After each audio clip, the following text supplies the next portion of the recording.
الله وبركاته.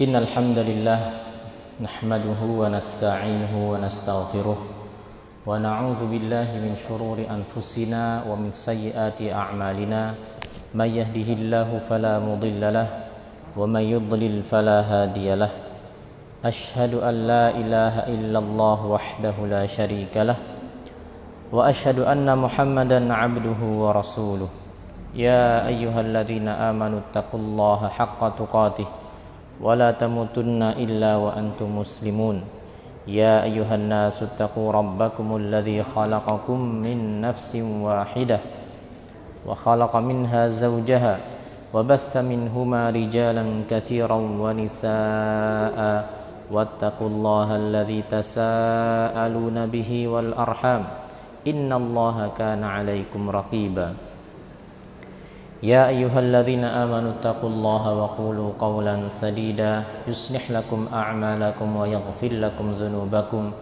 ومن يطع الله ورسوله فقد فاز فوزا عظيما أما بعد فإن أصدق الحديث كتاب الله وخير الهدي هدي محمد صلى الله عليه وسلم وشر الأمور محدثاتها فإن كل محدثة بدعة وكل بدعة ضلالة وكل ضلالة في النار.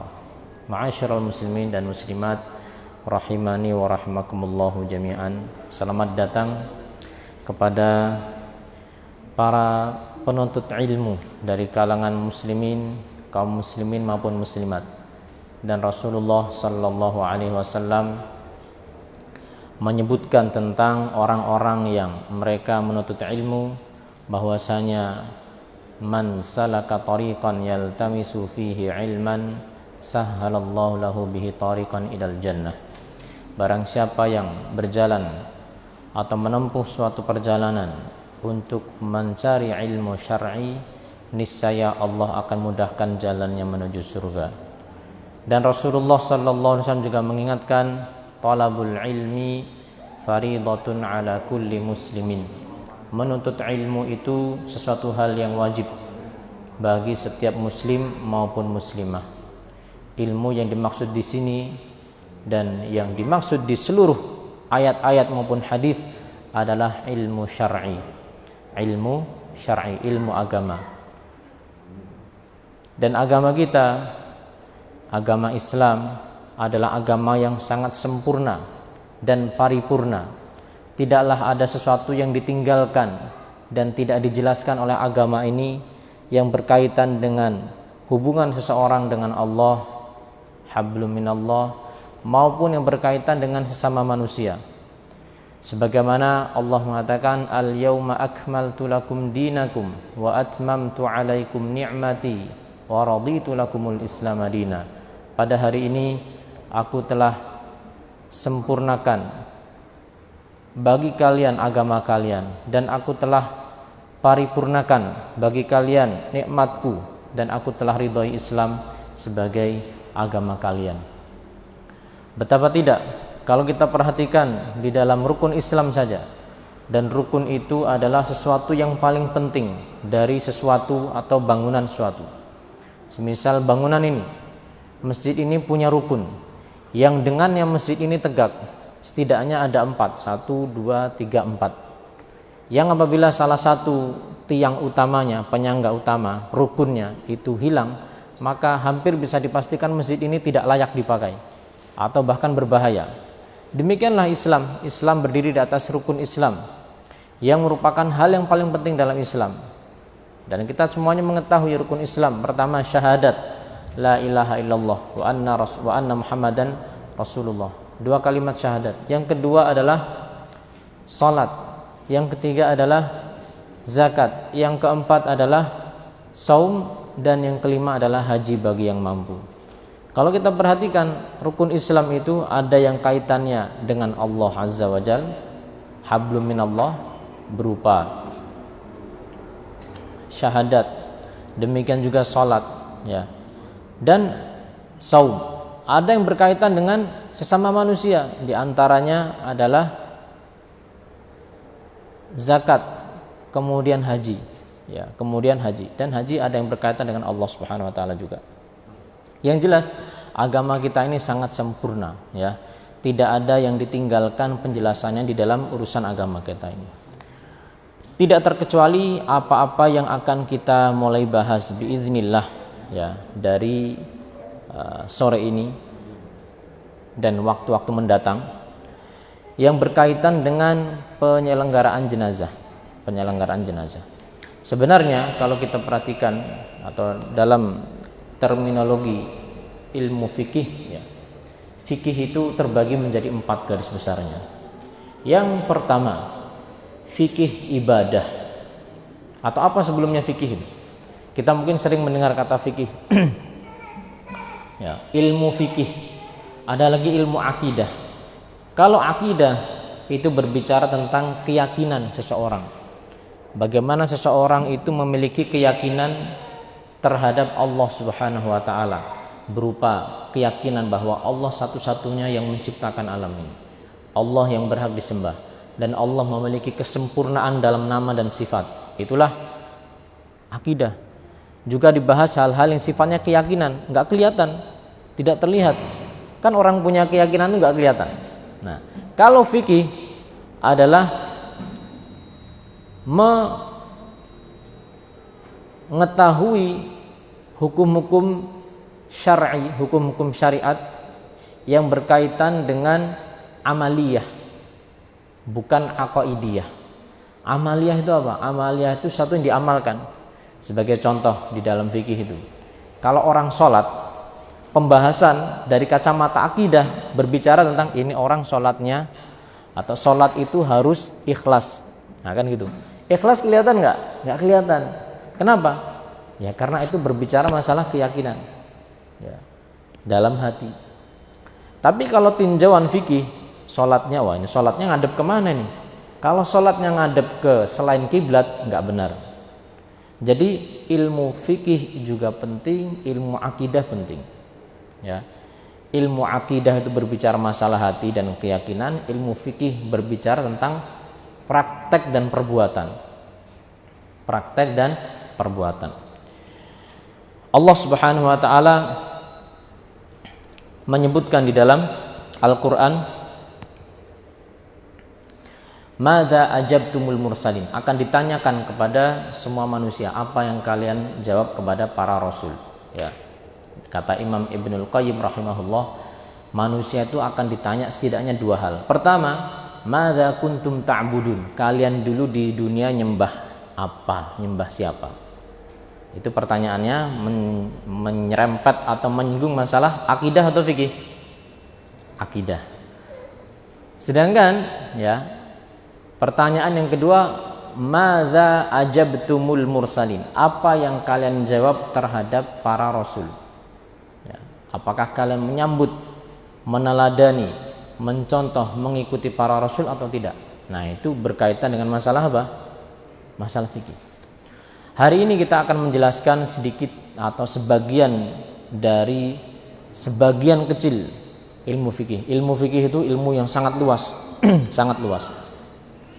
Secara garis besarnya, ya, secara garis besarnya terbagi menjadi 4. Saya boleh pakai apa namanya? Itu aja ya. Apa? Spidol. Biar sambil berdiri nggak pegel. Apa? Oh iya. Nah ini gimana? Nggak apa-apa. Nggak apa?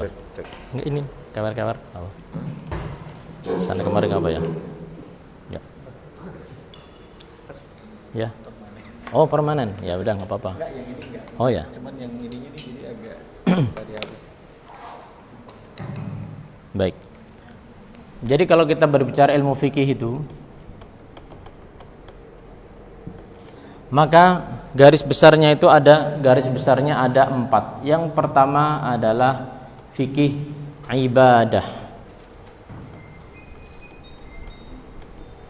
Kemudian yang kedua ada fikih yang dikenal atau kita kenal dengan fikih muamalah. Fikih muamalah.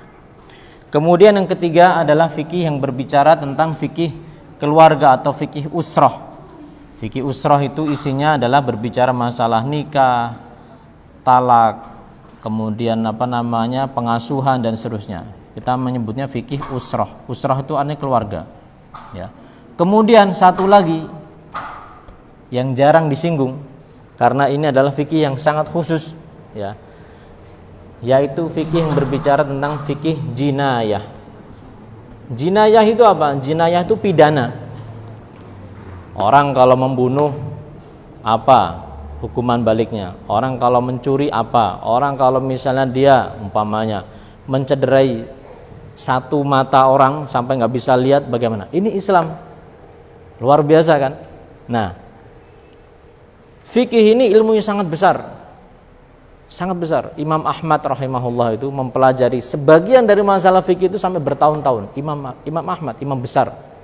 Ya, dan kita ingin mempelajari sebagian kecil lagi dari fikih ibadah ini apa? Dalam ya bukan 1 jam, Pak, enggak. Nah, nanti sampai kapan nanti enggak tahu. Ya. Tapi yang jelas apa? Yang jelas apa-apa yang tidak bisa kita ambil semuanya, ya paling enggak jangan ditinggal semuanya. Itu, Pak. Nah, apa saja isinya ini?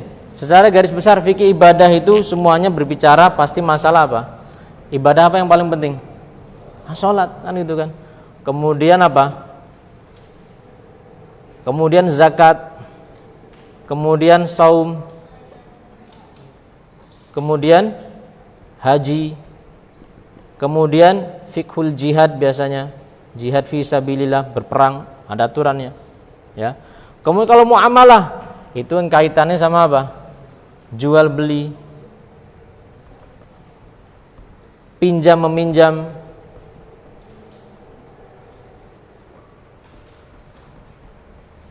ya. Hadiah, wakaf masuk ke sini, waris masuk ke sini. Ini besar. Fikih usroh yang tadi sudah kami singgung berbicara tentang masalah apa? Masalah ya, nikah dan segenap yang mendahulunya serta yang menyertainya serta yang sesudahnya. Ya, sebelum nikah bagaimana? Pas nikahnya bagaimana? Setelah nikah bagaimana? Kalau bubar bagaimana? Ya, nikah apa? Kemudian apa? Talak. Kemudian setelah bubar anak ikut siapa? Hadonah atau apa? Pengasuhan, ya. Luar biasa Islam itu. Jinayah yang tadi kita singgung, ini fikih yang jarang tersentuh. Ya. Seseorang kuliah di universitas besar, misalnya Universitas Islam Madinah. Itu belum tentu loh selesai sampai sini. Benar itu. Ya. Sehingga memang menunjukkan ilmu itu sangat luas. Tidak cukup seseorang itu kuliah 4 tahun atau bahkan tidak akan cukup umur kita itu untuk menguasai ilmu. Menunjukkan bahwa Allah Subhanahu wa taala itu ilmunya itu maha tinggi. Demikian juga para ulama yang kita senantiasa sebut, para imam yang 4. Itu luar biasa. Itu kalau ya sudah tingkatan akademisi sudah di atasnya profesor apa lagi namanya? Ya, profesor apa? Ya nggak tahu. Yang jelas apa? Ini adalah baru berbicara masalah fikih. Nah, yang akan kita pelajari kan kita berbicara masalah apa? Fikih jenazah. Biasanya ditaruh di mana? Biasanya ditaruh di sini. Jadi di dalam sholat ini kalau kita klik lagi, contoh, umpamanya ini bisa kita klik gitu kan? Wah, nanti apa turunannya banyak.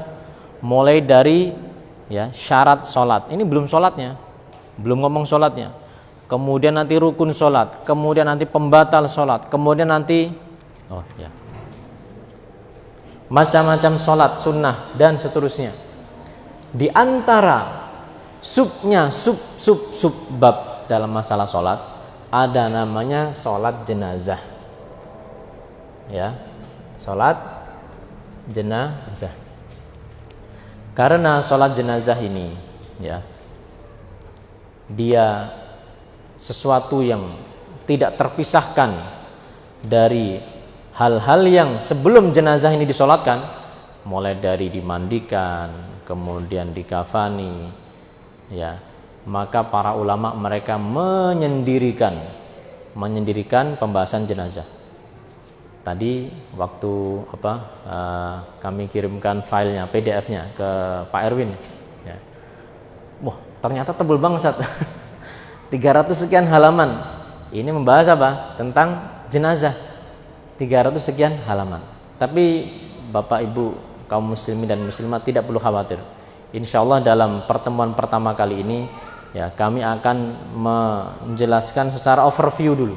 Kita mau apa sih yang mau dipelajari?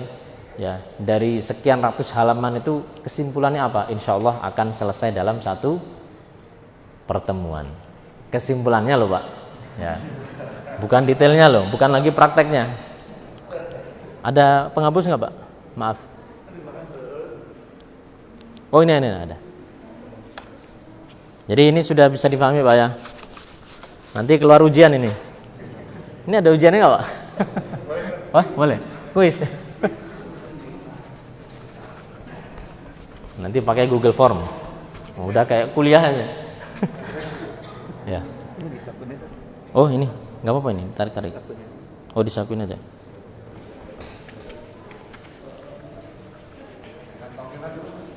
Di sini. Oh ya. Ya, nah. Baik, sekarang kita akan membahas seputar apa? Fikih jenazah. Fikih jenazah.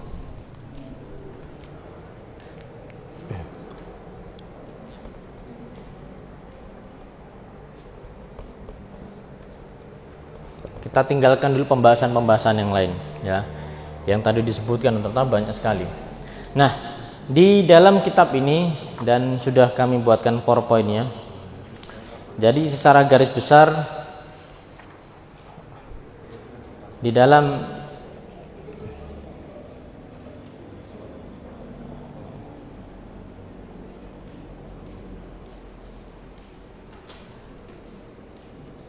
kurang kelihatan ya. Nah, kelihatan nggak, Pak? Nanti filenya bisa bapak-bapak bisa pelajarin.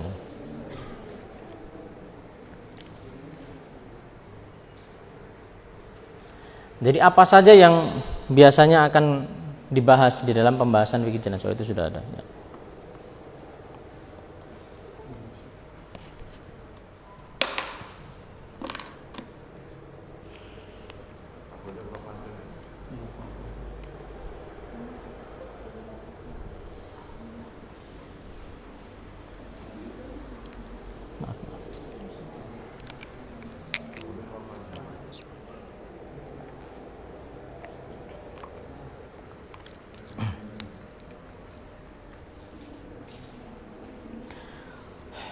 Garis besarnya ada 6 bab saja.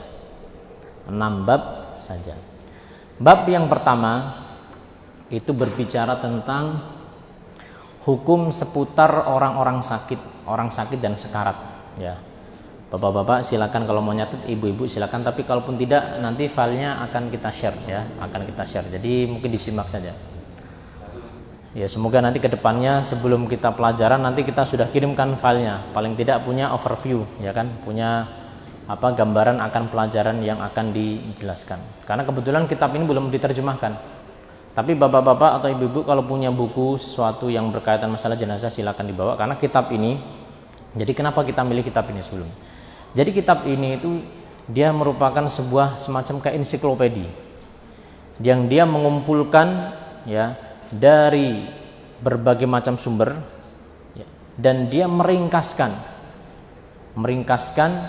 dan mendasarkan pilihan itu pada keterangan dari dalil Al-Quran maupun As-Sunnah. Sehingga kalau kita berbicara fikih, ya, kita memang dari awal mindset kita itu apa? Harus legowo. Namanya orang belajar fikih itu harus apa? Legowo. Legowo ketika apa? Ketika ternyata ada perbedaan pendapat. Wajar sekali. Dan di sini keunggulan kitab ini adalah kitab itu semacam kayak ensiklopedia. Jadi apa? Misalnya sebagian pendapat ulama demikian dan demikian. Terkadang tim penulisnya itu menguatkan satu pendapat. Ini pendapat yang nampaknya lebih dekat kepada kebenaran, ya.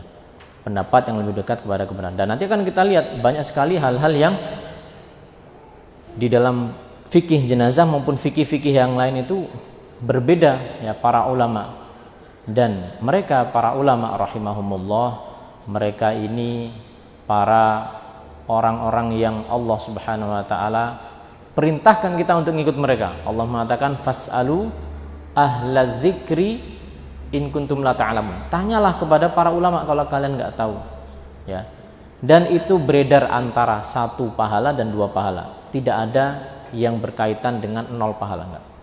Nabi SAW mengatakan idza ijtahada hakim fa asaba falahu ajran. Kalau seorang hakim, seorang alim mujtahid berijtihad dan benar, dia dapat 2 pahala. Kalau salah gimana?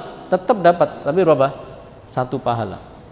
Itu para alim, ulama. Kewajiban kita orang awam, tadi ayatnya fas'alu ahla dzikri in kuntum la ta'lamun. Bertanyalah kalian kepada ahli ilmu kalau kalian tidak mengetahui. Ya. Nah, jadi di sini ya, kita akan memfokuskan pada apa yang ada di dalam buku ini. Adapun misalnya bapak-bapak atau ibu-ibu atau sebagian jamaah memiliki pilihan lain dan condong kepada pilihan tersebut, ya tidak masalah. Selama apa? Itu adalah pendapat yang memang ada ulamanya. Jadi jangan kemudian membuat pendapat sendiri, ya, membuat pendapat sendiri. Jadi fikih jenazah itu berbicara tentang yang pertama masalah hukum seputar orang sakit. Oh, putus ya? Ya, kesenggol apa? Coba ntar.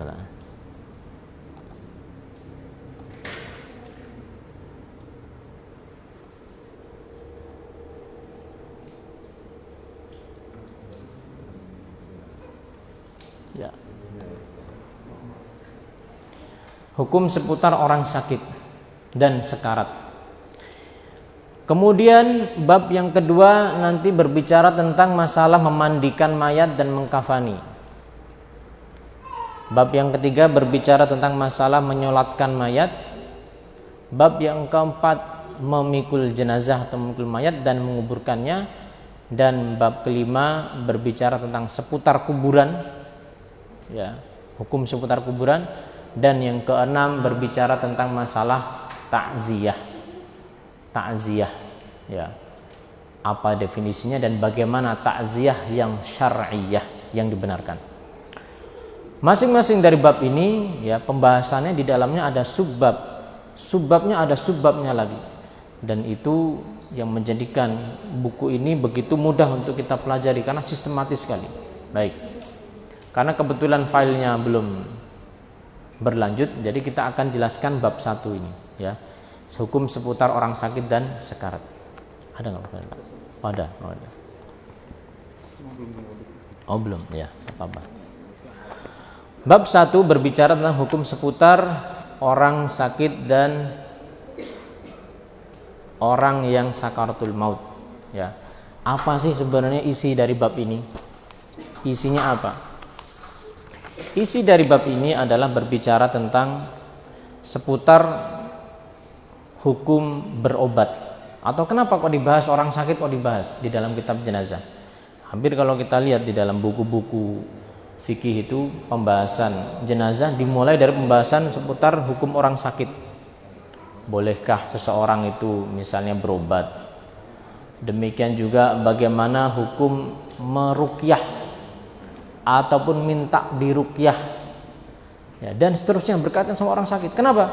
Karena umumnya kematian itu diawali dengan apa? Sakit. Meskipun tidak mesti. Bisa saja orang lagi ngomong begini, lagi ceramah begini kan, tiba-tiba mati, dan memang ada, ya. Dan memang ada. Nah, jadi ini berbicara tentang keumuman saja. Dengan segenap macam sakitnya. Demikian juga ketika sakaratul maut atau ihtidhar. Ihtidhar itu bahasa Arab dari sakaratul maut. Bagaimana seseorang ketika sekarat. Dan kita pasti akan menemui momen ini biiznillah. Ya. Kullu nafsin dha'iqatul maut. Setiap yang berjiwa atau setiap jiwa pasti akan merasakan kematian. Apa yang harus dilakukan oleh orang yang sedang mendapati orang lain itu sedang sekarat? Diapain ini? Ya.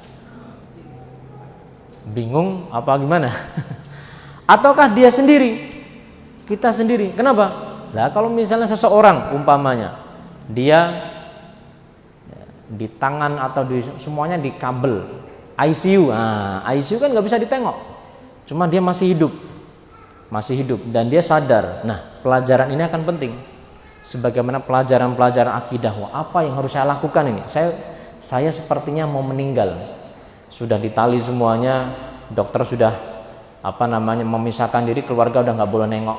Maka di situ seseorang itu harus punya bekal. Bekalnya apa? Nah, ini yang sedang kita siapkan. Jadi, kenapa pembahasan bab pertama ini didahulukan? Karena hal tersebut. Apa saja yang dibahas di dalam bab pertama ini? Ya. Akan dibahas, itu tulisannya kurang kelihatan Pak ya, nggak apa-apa. Nanti insya Allah filenya ada. Jadi bapak-bapak tidak perlu khawatir, nanti handoutnya akan ada. Nyimak saja.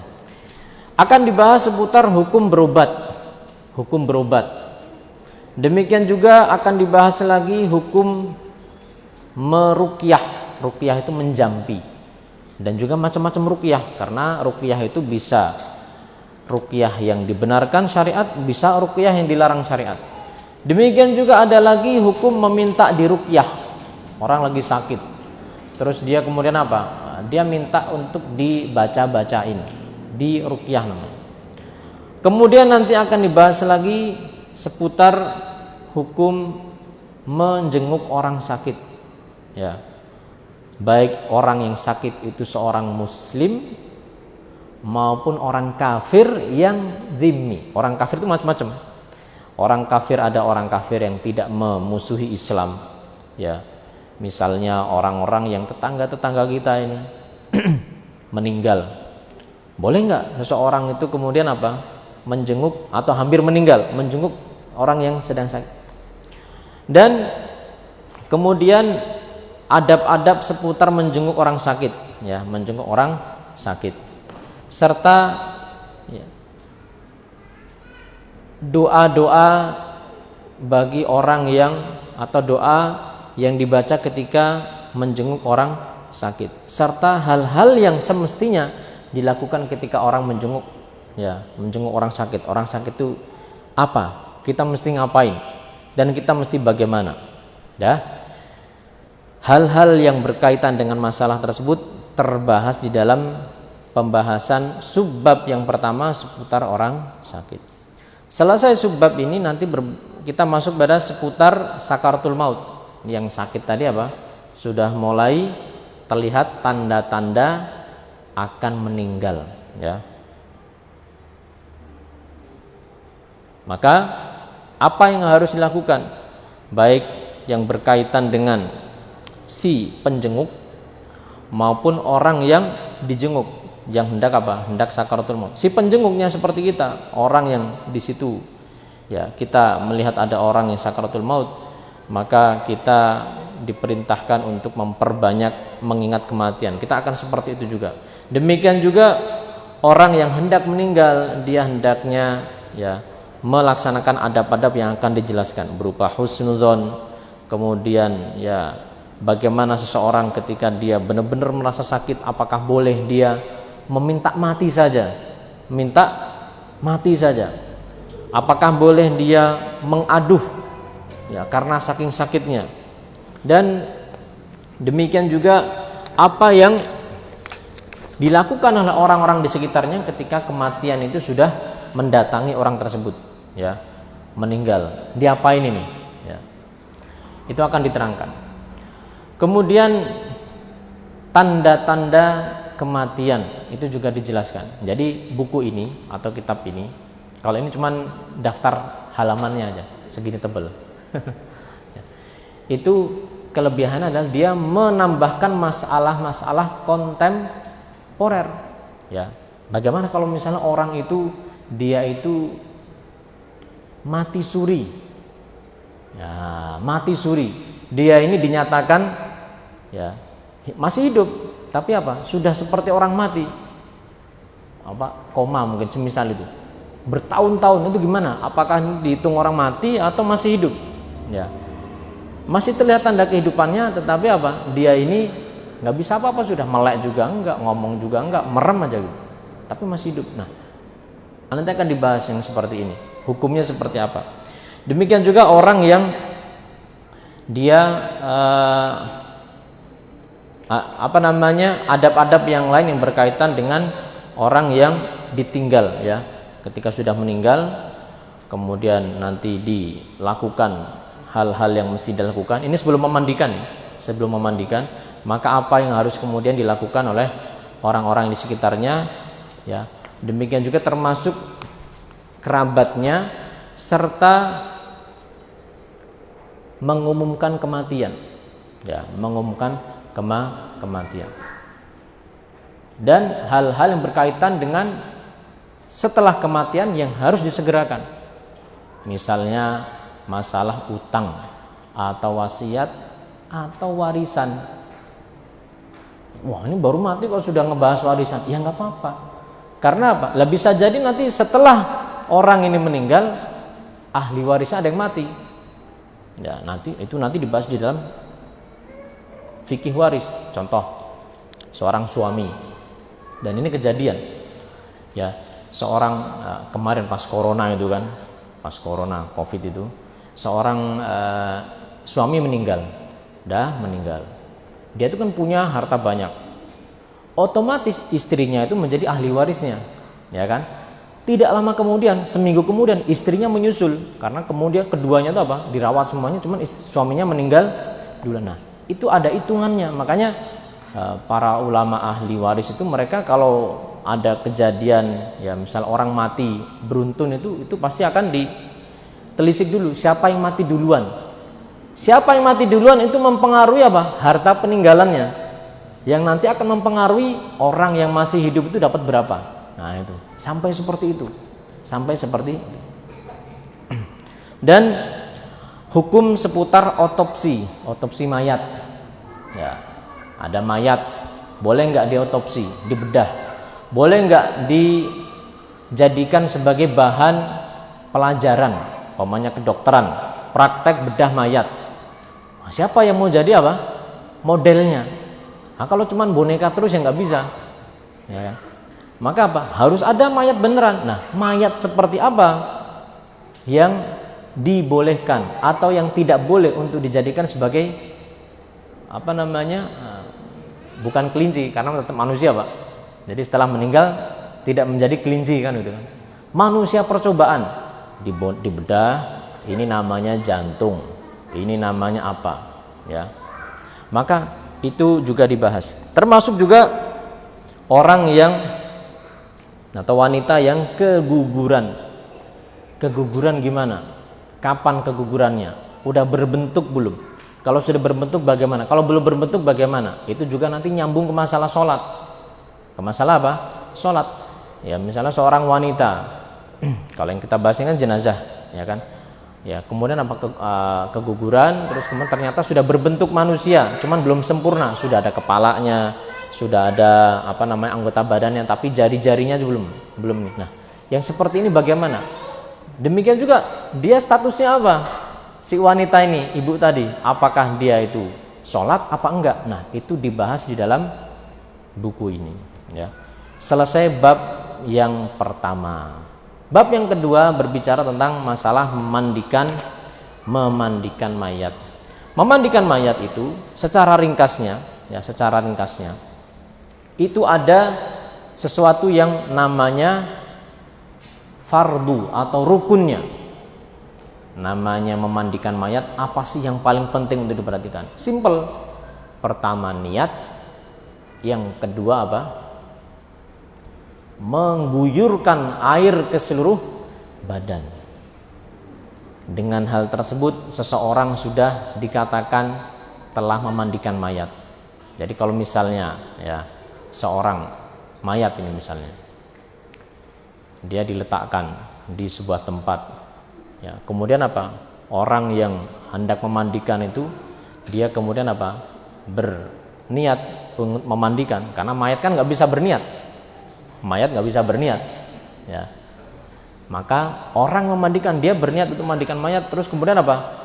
Dengan teknologi tertentu, misalnya apa? Air itu langsung terbuyur dari atas itu, biur. Demikian juga dari bawah, biur. Sampai apa? Seluruh badan kena, ya. Dan dipastikan memang kena, maka itu sudah selesai, sah mandinya. Jadi dalam ibadah, nah ini juga perhatian dan juga ibadah faidah. Ibadah apapun itu, ya, khususnya dalam masalah ibadah-ibadah yang berkaitan masalah fikih, itu senantiasa ada pembahasan seputar syarat. Ya kan, kita tahu ada pembahasan seputar syarat sholat. Ada lagi rukun sholat. Ada lagi hal-hal yang wajib untuk dilakukan dalam sholat. Ada lagi sunnah-sunnah sholat. Ada lagi pembatal-pembatal sholat. Ada lagi hal-hal yang dimakruhkan dalam sholat. Apa yang paling penting untuk kita ketahui dulu? Yang pertama pasti adalah syarat. Ya. Syarat itu harus kita perhatikan. Contoh kalau sholat, ya bersucinya, wudunya, mandinya, tayamumnya. Ya. Contoh lagi kalau sholat, berarti menutup auratnya, sholat. Apakah sini itu aurat bukan? Ini sini itu wajah bukan? Kan itu. Karena banyak ini misalnya ibu-ibu. Sini tuh pakai mukenanya tuh gini. Nah, kan gitu. Sementara ya ulama itu mengatakan bukan wajah ini. Ini bukan wajah. Sementara dalam sholat itu ya wajib ditutup kecuali wajah dan telapak tangan. Demikian juga misalnya menghadap kiblatnya dan seterusnya. Ini baru berbicara masalah syarat. Berpindah ke masalah rukun. Rukunnya itu apa saja? Ya, yang penting. Nah, adapun yang sunnah, kalaupun tidak dilakukan, maka ibadah tersebut apa? Sah. Hanya saja kurang sempurna. Akan tetapi ketika seseorang itu ya memperhatikan sunnah-sunnah sholat, tapi malah melalaikan yang lebih penting, apa misalnya? Rukun sholat. Melalaikan yang lebih penting, maka ibadahnya tidak sah. Contoh ya, seseorang sholat, dia bisa berdiri, sholat wajib maksudnya Pak, dia bisa berdiri, tetapi apa? Karena keseleo dikit, keseleunya bagian tertentu yang tidak menghalanginya dia untuk berdiri, maka dia sholat langsung ambil kursi di masjid, ya, umpamanya keseleo di bagian apa, misalnya, yang dia tuh masih bisa berdiri tapi nggak bisa ruku, maka dia langsung duduk seperti ini. Nah, sholat wajib, maka sholatnya tidak sah. Kenapa? Karena dia telah mengabaikan salah satu dari rukun sholat. Apa rukun sholat itu? Berdiri kalau mampu. Wong masih bisa berdiri kok, masih bisa berdiri. Contoh yang banyak itu misalnya apa? Kalau orang lagi safar, naik pesawat atau naik kereta api. Kita tahu orang itu di pesawat, ya, apalagi pesawat jarak jauh Pak ya, bisa berdiri nggak? Oh, jalan saja boleh itu, pramugaranya mereka jalan. Dan sebagian pesawat yang jarak jauh mereka menyediakan tempat untuk apa? Untuk sholat. Sehingga seseorang ketika hendak sholat wajib, ya jangan duduk, wong bisa berdiri kok, dan boleh berdiri, kecuali kalau dia sendiri tidak bisa berdiri, tiba-tiba apa kakinya bagaimana atau dan seterusnya, wajib berdiri, rukun itu berdiri. Contoh yang lain, di kereta api, ya, kita tahu kereta api itu ada tempat untuk berdiri, seperti tadi, sama bisa kok. Intinya bahwa ya memperhatikan masalah rukun-rukun itu kita harus lebih perhatikan ketimbang masalah sunnah dulu. Sunnah itu ya, kalaupun tidak dilakukan maka tetap sah. Jadi rukunnya memandikan cuma satu Pak, atau dua. Yang pertama tadi apa?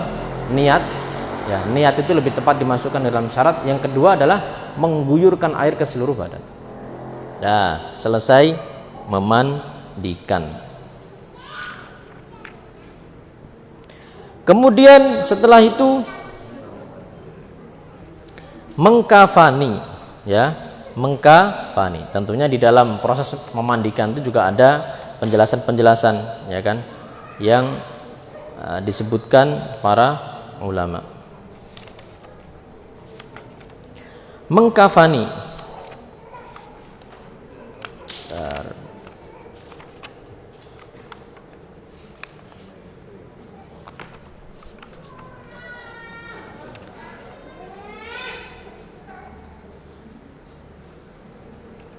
Mengkafani, batasan minimalnya apa? Batasan minimalnya adalah membungkus mayat itu. Apa namanya? Dari ujung kepala sampai ujung kaki. Dibungkus pakai apa? Pakai apapun. Kain ini boleh nggak? Boleh. Kain apa lagi? Pakai sajadah, kalau misalnya sajadah gede yang bisa boleh. Ya, hanya saja di sana ada sunnah-sunnahnya, misalnya apa? Berapa lembar, kainnya warna apa, kan gitu kan. Nah, ini adalah hal yang sunnah. Akan tetapi, ya, yang wajib atau yang rukun tadi adalah bagaimana seseorang itu membungkus mayat itu. Selesai. Sudah dikafani. Wah, kalau nggak dikasih wangi-wangian, ya nggak apa-apa. Itu apa? Sunnah. Dah, selesai memandikan, selesai mengkafani, tinggal diapakan, Pak? Disolatkan, menyolatkan mayit, atau yang dikenal dengan solat jenazah, ya. Solat jenazah, apa saja rukunnya? Maka rukunnya secara ringkas itu yang berkaitan dengan masalah, ya, tentunya yang solat itu adalah bukan jenazahnya, orang yang masih hidup yang menyolatkan dia. Berdiri, solat jenazah nggak boleh duduk, karena dia solat wajib. Salat wajib itu tidak boleh duduk. Berdiri, kemudian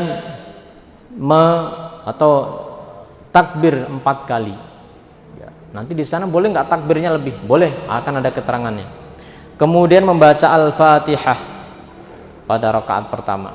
Kemudian membaca sholawat atas Nabi Muhammad SAW pada rakaat kedua. Kemudian memanjatkan doa untuk si mayat, baik laki-laki maupun wanita. Kemudian setelah itu salam. Salamnya berapa kali? Ya, minimal sekali.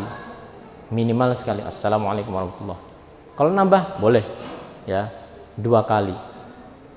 Kemudian setelah itu apa? Yang harus diperhatikan, urut. Jadi jangan dibalik-balik. Allahu Akbar langsung apa? Doa untuk mayat, enggak. Tetapi harus urut seperti itu tadi. Selesai sholat. Assalamualaikum warahmatullahi, assalamualaikum warahmatullahi, kalau 2 kali, atau assalamualaikum warahmatullahi. Dah selesai sholat, diapakan? Nah, dikuburkan. Ya tentunya dibawa dulu kan gitu kan. Bukan apa? Bukan langsung dikuburkan di tempat, ya. Tetapi apa? Dibawa dulu, ya, dengan sunnahnya adalah dengan dipikul. Tapi kalau misalnya ada satu dan lain hal sehingga tidak bisa, maka ya tidak mengapa seseorang itu apa dibawa. Yang jelas ketika seseorang sudah menyiapkan kuburan, ya, kuburan 2 kali 1 atau semisalnya, maka menguburkan itu batasannya apa? Batasannya adalah meletakkan mayat itu, kemudian apa? Ditutupi supaya tidak baunya itu. Kenapa kok bikin kuburan itu mesti dalam? Tidak ada keterangan sekian dalam meternya, enggak. Tetapi intinya sampai keumuman di mana apa? Bau dari mayat itu tidak mengganggu manusia, ya. Demikian juga nanti akan kita singgung masalah kuburan, bagaimana bikin kuburan yang benar, ya kan. Demikian juga menguburkan serta prosesi setelah penguburan itu. Setelah dikuburkan apa, Pak? Nah, takziah kan gitu. Takziah, apa itu takziah? Kita mengistilahkan dengan apa? Melayat kan itu kan. Sebenarnya takziah itu, ya, artinya adalah azza yu'azzi ta'ziyatan. Maksudnya menguatkan. Menguatkan apa? Menguatkan hati atau menghibur hati orang yang ditinggal mati. Itu intinya. Jadi takziah itu, ya, tidak berkaitan dengan masalah hari-hari tertentu, ya. Sekian hari tidak. Takziah itu bisa hari pertama itu, bisa kemudian hari setelahnya, kalaupun pas ketemu dan seterusnya.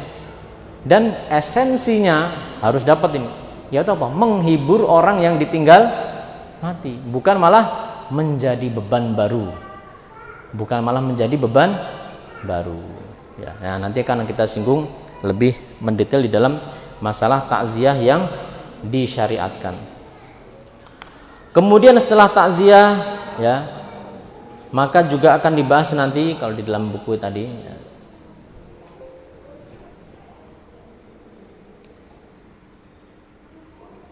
Penutup, sudah selesai Pak, ya kan? Sudah selesai. Jadi garis besarnya seperti itu, ya. Yang berkaitan dengan masalah fikih jenazah kita sedikit ulang, yang berkaitan dengan masalah orang sakit maupun orang hendak meninggal. Terus kemudian apa? Yang berkaitan memandikan, kemudian berkaitan dengan masalah menyolatkan, kemudian berkaitan dengan masalah membawa jenazah dan menguburkannya, kemudian setelah itu bagaimana seputar kuburan itu, hukum seputar kuburan.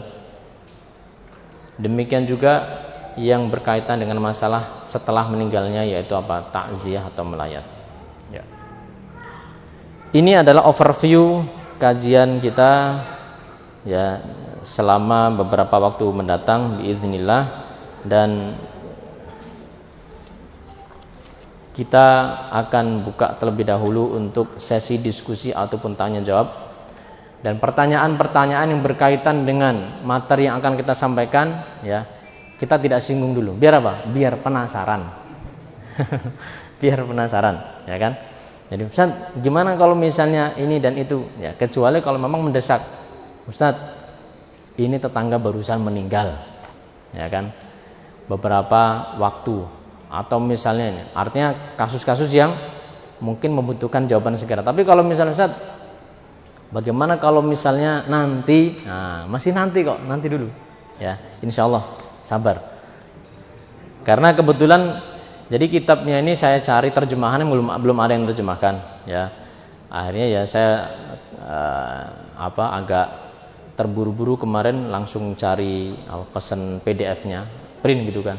Ternyata qadarullah ketemu hari Jumat itu, jadi terhambat. Ya, jadi kalau misalnya kitabnya PDF-nya ada. Tapi kalau misalnya pakai kitab itu lebih enak, ya. Pakai kitab lebih enak.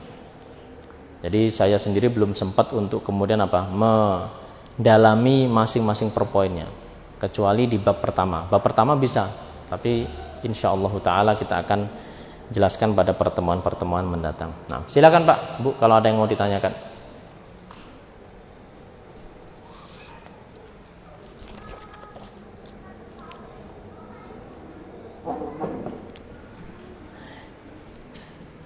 Kalau nggak ada, saya yang bertanya loh. Kuis. Atau saya ingin mengajak diskusi, ya. Bagaimana kalau seandainya pelajaran ini, ya, nanti kita buat semacam kayak ada ya evaluasi atau semisalnya pembelajaran gitu. Jadi ya kayak sekolah gitu, ada absennya, ya kan. Kemudian nanti kita buat soalnya nih. Nanti siapa yang benar, nanti kan dikumpulkan nilainya, nanti ada skor segala macam.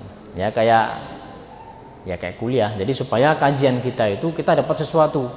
Jadi tidak sekedar apa? Tidak sekedar jiping, ngaji lewat kuping. Lewat kuping kanan. Nah, nanti ya masih mending itu ngaji, ya kan? Alhamdulillah.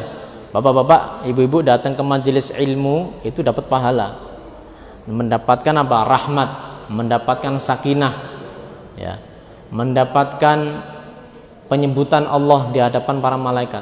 Tetapi alangkah lebih baik lagi, ini saya nawarin Pak, ya, kalau misalnya Pak, kajian kita itu nanti bapak-bapak, ya, nanti mungkin panitia bila perlu ibu-ibu juga itu ada absennya, supaya apa? Supaya terbedakan mana yang semangat secara istiqomah, semuanya semangat, tapi mana yang semangat tetapi apa? Di awal-awal. Makanya saya untuk mengejar momen itu paling enggak bapak-bapak di jam atau di pertemuan pertama ini sudah selesai garis besarnya. Oh, cuman seperti itu aja. Iya, memang seperti itu aja.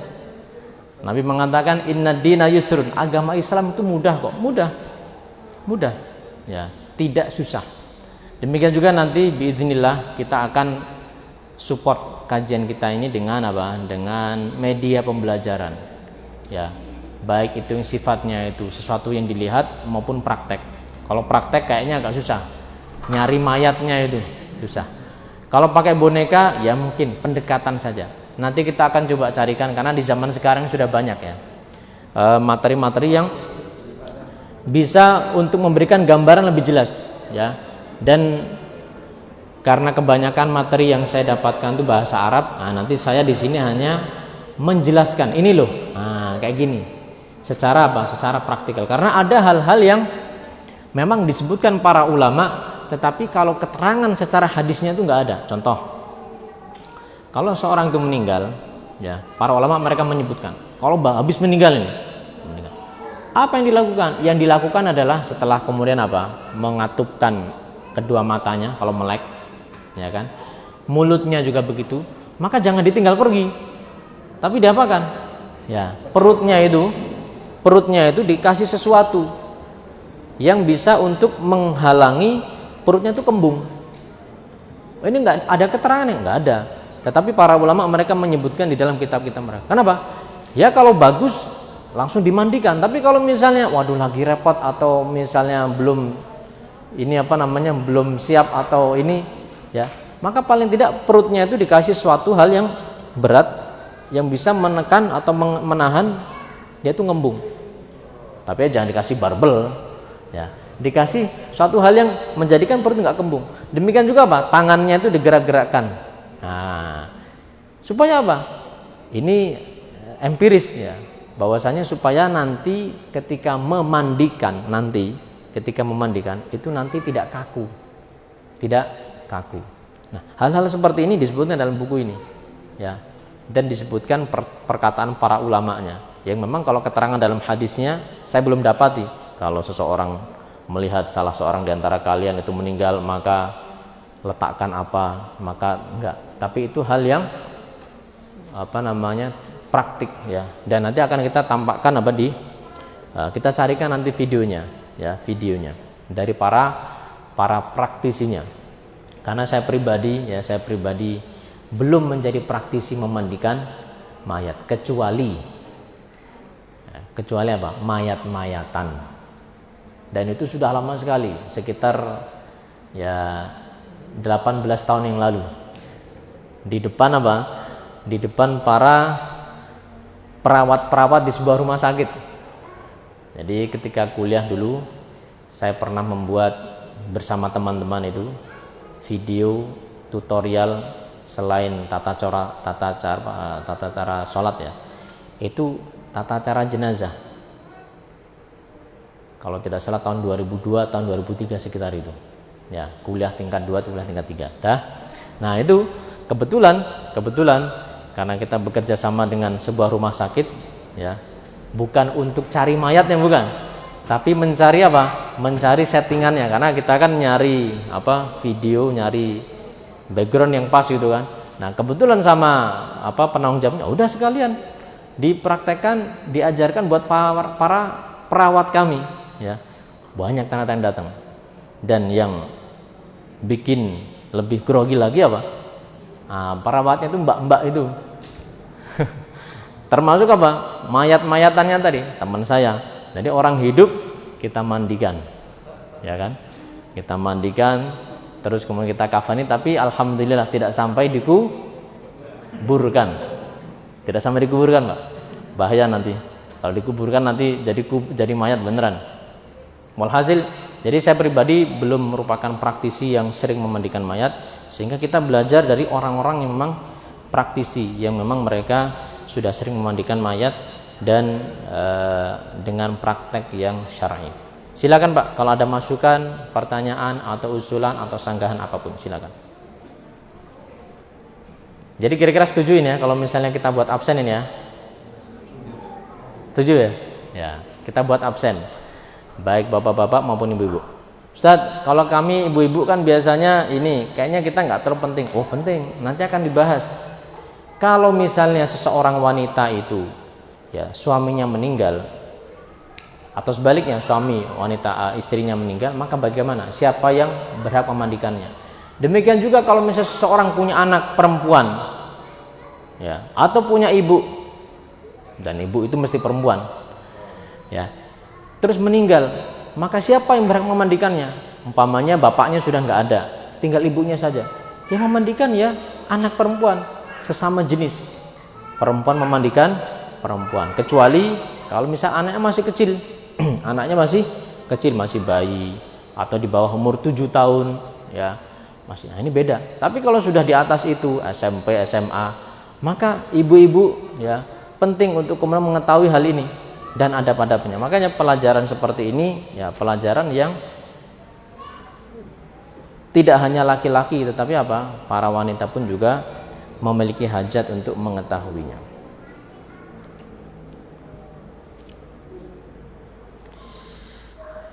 Silakan Pak. Kalau tidak ada ya nanti sambil kita akan bicarakan teknis lebih lanjut.